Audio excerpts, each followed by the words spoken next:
Lep septembarski dan ovde u Zemunu, Autobusi.net je ponovo došao do Ikarbusa da napravi reportažu o novim autobusima koji se rade za Beograd. Radi se zapravo o 20 niskopodnih autobusa na MAN šasiji, a ovo što vidite iza mene to su upravo MAN-ove šasije A22 koje su posredstvom beogradske firme Sežari stigle ovde u Ikarbus na karosiranje.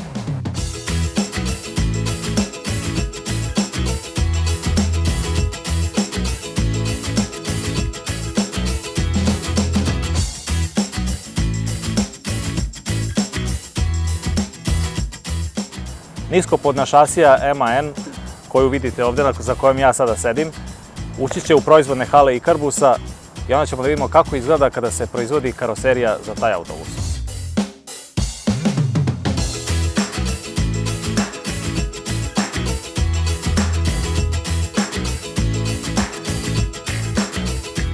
Da vidite kako izgleda MAN šasija A22, pozadi su motori snage 320 konja. Vidite ovde jaku konstrukciju čeličnu koja sve to nosi.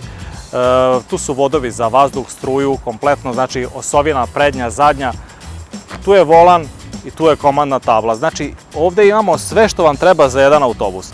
Ono što ostaje, a to je nadgradnja, znači kompletna karoserija sa sedištima, vratima i sve ono što ste navikli da vidite u jednom autobusu.